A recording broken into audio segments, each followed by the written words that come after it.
je réfléchis, est-ce que je commence par une récitation du Coran ou pas? Mais en même temps, on m'a indiqué que j'avais pas beaucoup de temps. Donc on va rentrer sans plus tarder dans le vif du sujet. Et une troisième France. Une troisième France, ça sous-entend qu'il y a deux France. En tout cas, il y en a deux précédentes. Et qu'est-ce que j'entends par ce terme troisième France? Pourquoi est-ce que je l'utilise? Et quel est le rôle de cette troisième France dans l'avenir de ce pays? Nous sommes en période électorale. Cette question est fondamentale. Là où un certain nombre d'individus posent la question de l'abstention comme étant religieusement indiquée, et sur le plan politique et stratégique aujourd'hui nécessaire, là où un certain nombre de personnes indiquent que, au fond, un certain nombre d'individus, de par leurs origines, leur couleur de peau, leur position sociale, n'ont pas droit de citer pour l'avenir de ce pays, là où un certain nombre d'individus pensent qu'au fond, il n'y a pas de solution et qu'il n'y a pas d'autre alternative, là où un certain nombre d'individus posent ce type de diagnostic, j'ose, j'ai l'audace, j'ai la prétention de dire qu'il y a non pas une troisième voie, il y a le rôle que doit jouer un autre type de population au sein de la France et au sein de ce pays. Je l'ai appelé troisième France, j'aurais pu l'appeler autrement, ça va sans doute évoluer. C'est une discussion que j'avais au moment du tragique décès de la tragédie qui est arrivée au fond à la famille Traoré, et j'en parlais aussi entre autres par rapport à ce qui s'est passé avec l'affaire Théo, et il m'est arrivé d'écrire un certain nombre d'articles et d'avoir un certain nombre de propositions. C'est d'indiquer au fond qu'il est temps peut-être de passer de la revendication, de la réaction à l'action, à la proposition, à la vision. Et ce propos, je l'adressais à un certain nombre de militants associatifs, à un certain nombre de penseurs, issus des quartiers populaires, issus des banlieues, comme on dit, issus de la diversité, comme si les Blancs ne faisaient pas partie de cette diversité.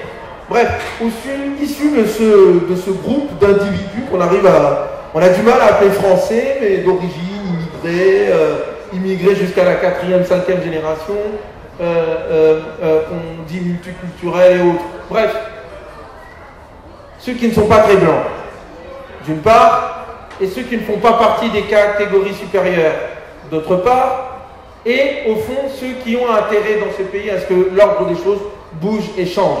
C'est à cela que s'adressait mon propos en disant qu'il fallait maintenant passer à la proposition, qu'il fallait dépasser les catégories où, au fond, les revendications catégorielles, antiracistes, contre la négrophobie, contre comment dire, les discriminations faites aux femmes, mais aussi les revendications pour nos quartiers, pour la banlieue, pour etc., etc. Il y a tout un tas de mouvements politiques, de mouvements d'idées qui, à mes yeux, et je l'ai écrit, je l'ai répété à plusieurs reprises, en tout cas au moins pendant 2 ans, et au-delà lorsque je faisais partie d'un certain nombre d'associations, en disant qu'il fallait dépasser la réaction, il fallait être force de proposition. Mais il faut fonder cette proposition, il faut définir son origine. Non pas que cette origine puisse l'enfermer, mais pour qu'elle puisse ensuite se déployer telle une graine se déployant en arbre, mais dont le fruit est donné et s'adresse à tout un chacun, à tous ceux en tous les cas qui peuvent s'abriter sous son ombre. Alors je l'ai appelé troisième France parce qu'au fond, il y a au fond 2 peuples, comme on dit en France, qui sont à peu près à égalité et dont les relations ont été plus ou moins houleuses. Il y a, à l'issue de la Révolution française, et c'est ce que je disais tout à l'heure, qui à mes yeux ont ses principes ne sont en aucun cas en contradiction avec le Coran, bien au contraire, je dis bien au contraire, comme étant l'actualisation des principes, ou tous les cas que j'estime être cosmiques, que véhicule le Coran. L'être humain doit être libre, il est digne, tous les êtres humains sont égaux car issus de la même origine et ils ont pour rôle de vitaliser, de féconder cette terre parce que la terre n'est pas une malédiction.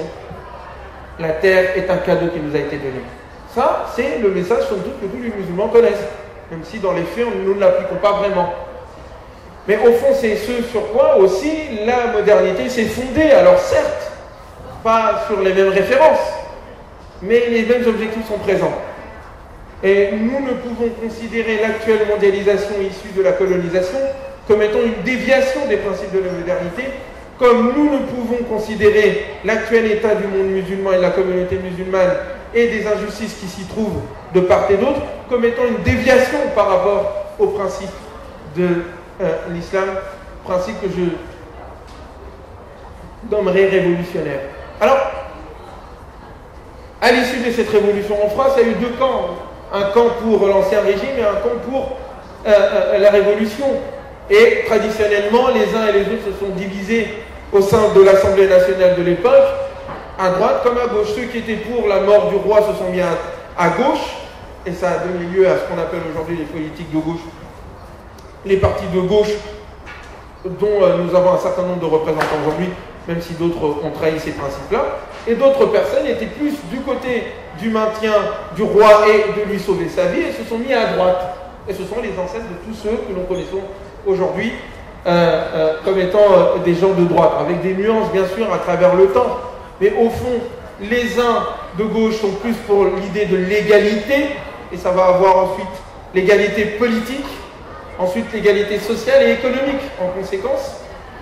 Et les autres sont plus pour la liberté, elle aussi politique, libérale certes, mais surtout la liberté économique. Et c'est plutôt les gens de droite qui vont prendre ce parti-là, même si à l'origine ils n'étaient pas non plus pour la liberté ou le côté libéral du marché, mais au fur et à mesure de l'absence, ou en tout cas de la diminution de la force des pouvoirs réactionnaires de droite qui étaient pour le pouvoir royal, eh bien ce sont les gens de droite qui vont prendre le côté économique de la vision libérale. C'est des choses que vous pouvez étudier en sciences politiques, et mon objectif c'est pas de faire de la science politique. Entre ces deux France, les uns pour la liberté et les autres pour l'égalité, je caricature à bon escient, il y a une autre partie de la population française qui ne s'est pas reconnue et qui ne se trouve pas ni dans les uns ni dans les autres, et que de part et d'autre et à travers l'histoire ont su surgir, ont su bouger le cocotier à travers des révolutions, à travers des manifestations, ont su se réunir et défendre la patrie. Et en l'occurrence, les gens comme moi, comme vous, pour la plupart, nous sommes français, mais ne participons pas directement, de par nos ancêtres, nos origines, à cette histoire de la France qui s'est divisée entre le pouvoir royal ou la révolution. Nous sommes venus après. Et, au fond, certains d'entre nous prennent position, pour les uns comme pour les autres. Même si la majorité des gens auparavant dans les quartiers populaires, ou ceux qui étaient issus des colonisations, ont, pris en compte, accepté ces principes de liberté, d'égalité, de fraternité, au nom desquels ils ont demandé leur indépendance. C'est au nom de l'acceptation aussi de ces principes que nos ancêtres sont venus en France défendre ce pays, et qu'on appelle tirailleurs sénégalais ou maghrébins ou autres, qu'ils soient asiatiques, qu'ils soient maghrébins ou africains, même si le Maghreb fait partie de l'Afrique. Ça c'est pour répondre à certains quand je dis nous les Africains, ils disent ah non mais nous aussi on fait partie de l'Afrique. On se comprend. Mais nous, on est issus directement de cette histoire. Plus ensuite, le fait que ces mêmes personnes-là ont été appelées par la mère patrie, entre guillemets, au moment où il y avait une métropole et des territoires colonisés, et même au-delà, après les indépendances, ont été appelés pour contribuer non plus à défendre la France par rapport à cette turpitude entre gens de gauche et gens de droite qui sous Pétain ont capitulé, mais aussi durant la reconstruction, où il a fallu ramener des travailleurs, des bras, des forces vives pour aider ce pays à recouvrer sa puissance et à redevenir, en tout cas, une puissance économique respectée et respectable. Aujourd'hui encore, la France ne serait rien sans ces pays d'origine, que sont notamment l'Afrique de l'Ouest. Je parle bien sûr de la France-Afrique, mais aussi des relations qu'il y a au sein de la francophonie. La France n'aurait pas son siège au sein du Conseil de sécurité sans cela. Elle ne serait qu'une puissance moyenne. Bref, nous sommes issus de cette histoire où nous, quand nous sommes venus, on nous a fait venir, mais nous sommes venus pour défendre des principes, pour défendre ce pays et l'aider à se reconstruire. C'est ce en quoi nous participons. C'est ce à quoi nous participons. Seulement, cette troisième France, qui n'est pas de gauche dans le sens à l'époque pour la Révolution, qui n'est pas de droite dans le sens où nous étions là quand ce débat a eu lieu et nous n'avons donc pas pris part pour le maintien au pouvoir du roi ou le fait de le laisser en vie ou pas. Nous n'étions pas là. Ça ne participe pas de notre histoire directe. Même si nous pouvons la prendre comme étant l'histoire de France, puis on la connaît, on l'intègre. Mais ça n'est pas de là où nous venons de ces gens braves qui ont sauvé ce pays, de ces gens braves qui ont construit ce pays.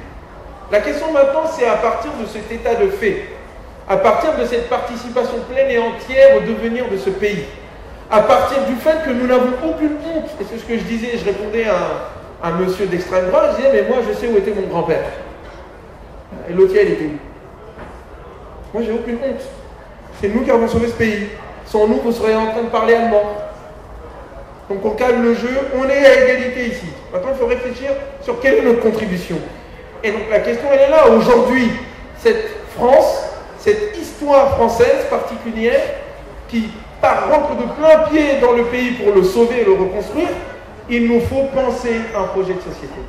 Il nous faut penser quelque chose qui réconcilie ces deux France qui se crêpent le chignon et qui s'accaparent le pouvoir, en bloquant les capacités de ce pays quant à sa diversité culturelle, religieuse, intellectuelle et autres, en disqualifiant une partie importante de ce pays sur le plan social, sur le plan économique et donc sur le plan politique. Pas seulement d'origine musulmane, noire ou arabe, mais une grande partie, cette autre population française, issue des quartiers populaires, mais qui n'a pas droit de citer, qu'on appelle les populaires, qu'on appelle les classes, je dirais, inférieures et pauvres, et dont la majorité des musulmans font aussi partie. C'est au nom du fait que notre origine, notre religion initiale, ne nous a pas empêchés de défendre ce pays, la France, qui quand même pouvait être considéré comme étant le colonisateur. Pourtant, cela n'a pas empêché nos ancêtres de défendre ce pays.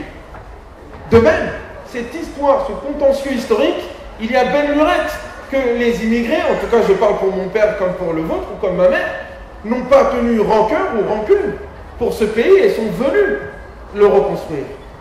Et donc continuez, nous, en tant que Français, issus de ces milieux, continuez à nous définir comme étant des anciens colonisés, nous définir par rapport à l'injustice que nous pensons subir et qui existe de fait, c'est au fond ne pas être fidèle à ce que nos ancêtres ont fait d'une part, et ne pas être en capacité d'être force de proposition.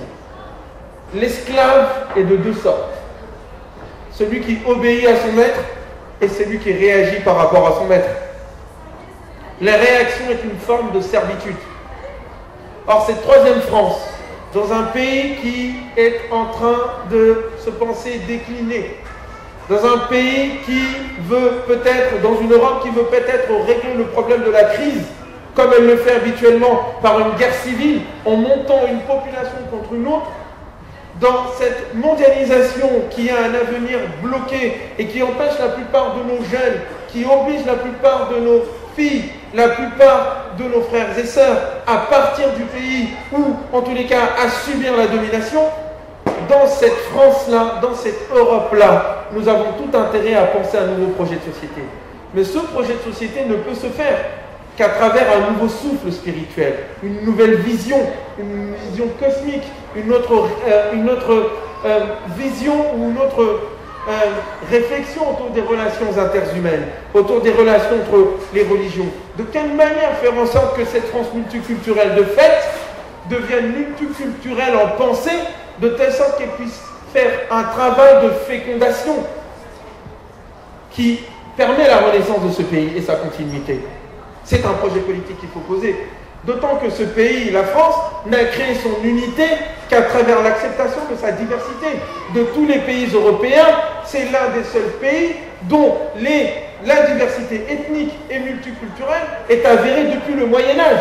La France est un pays fragmenté culturellement, mais que l'unité a su unir, non pas en uniformisant, comme certains le pensent sous le prétexte de l'assimilation, mais à accepter sa diversité.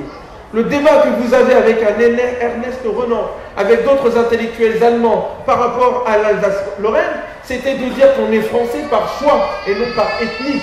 Nous sommes français parce que nous avons décidé d'adhérer au principe d'égalité et de fraternité. Et que donc, de ce fait, nous, en tant que troisième France, qui sommes pour la fraternité, nous sommes capables de relier la liberté et en même temps l'égalité dans un processus réel de fraternisation. Parce que nous avons, nous, comme principe, l'idée que tous les êtres humains sont frères, car originaires d'un même ancêtre. Nous avons aussi cette vision que Dieu étant transcendant et au-delà de tout, que l'on y croit ou pas, Dieu n'a pas besoin qu'on contraigne les gens à croire en lui. C'est un Dieu faible que c'est un Dieu qui veut qu'on contraigne les gens à l'aimer.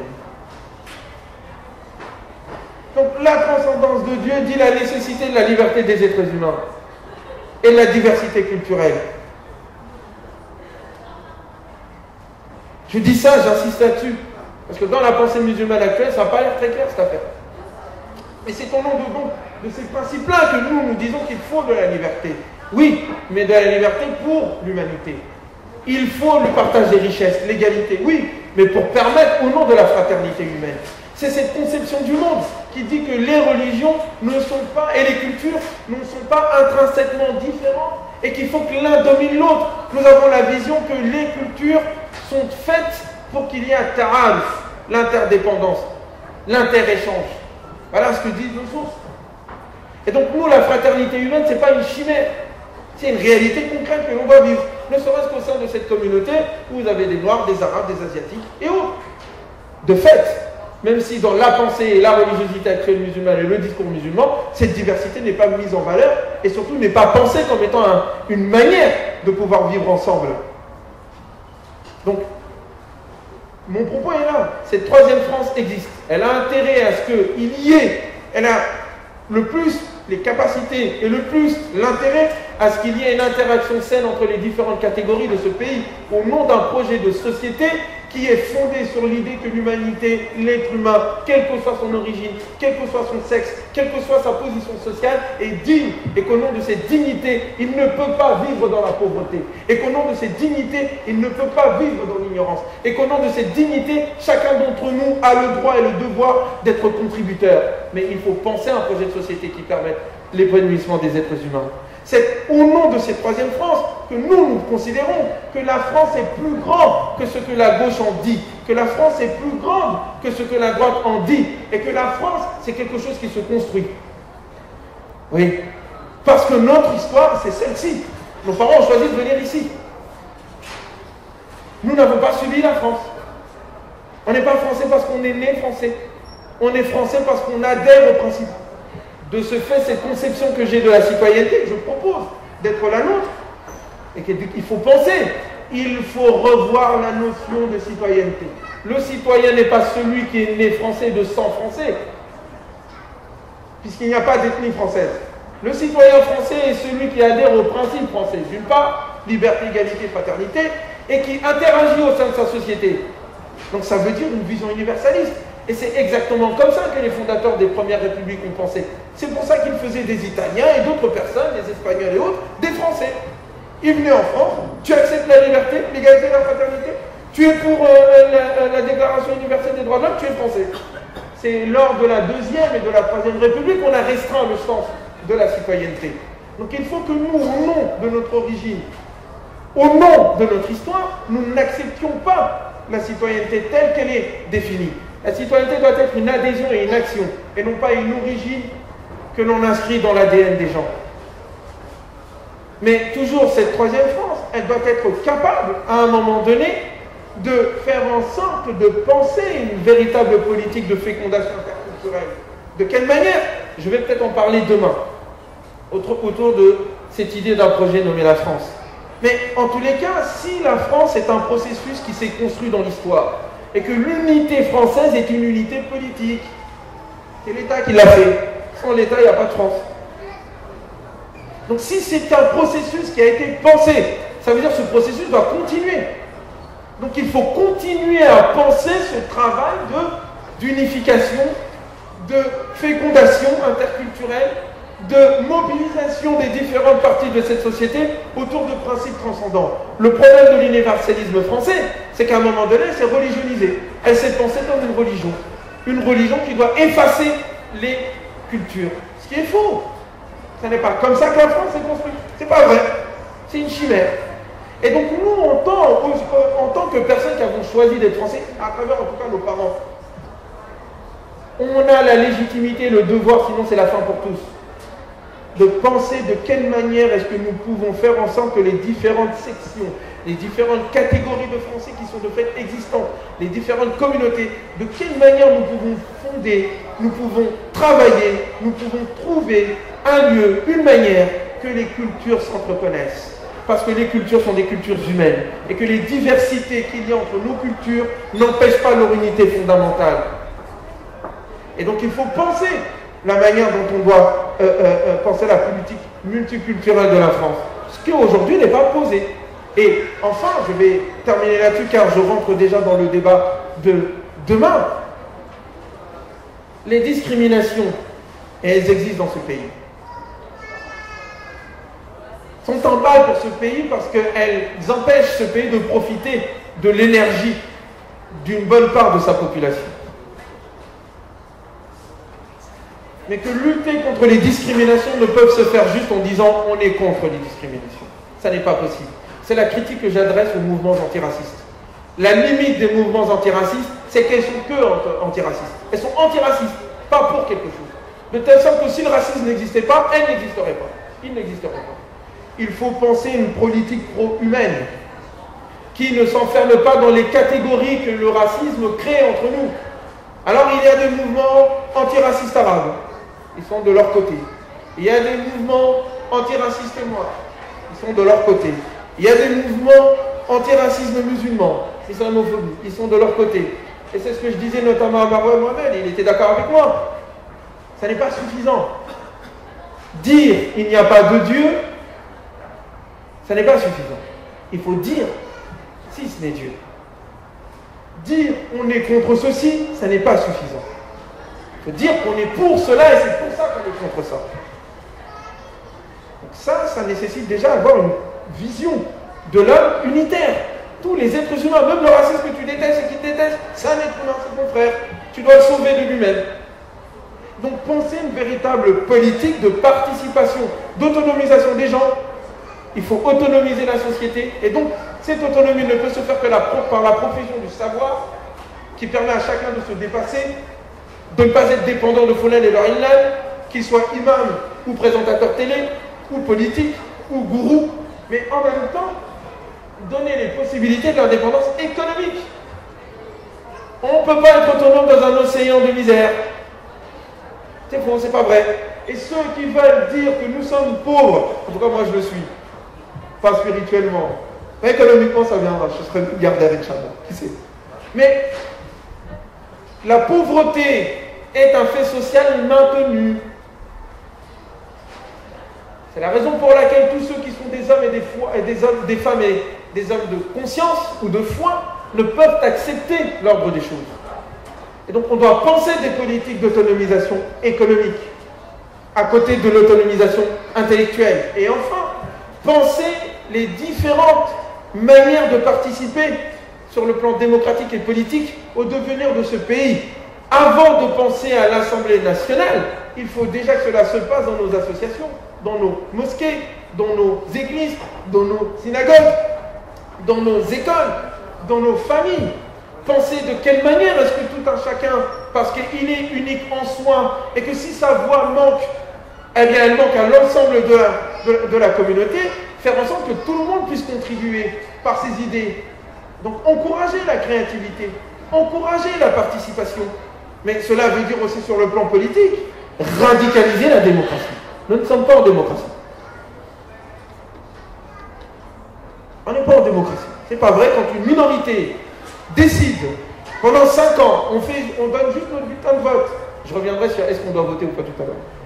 Est-ce qu'on doit, le fait de donner son bulletin de vote, et pendant 5 ans, il est libre de faire ce qu'il veut, et on ne peut pas intervenir, ça n'est pas de la démocratie, c'est de l'oligarchie. Donc il faut radicaliser, pousser plus loin les principes de la démocratie française. Pousser plus loin. Et que ça soit un exemple pour le reste du monde. Est-ce que c'est contradictoire avec la foi?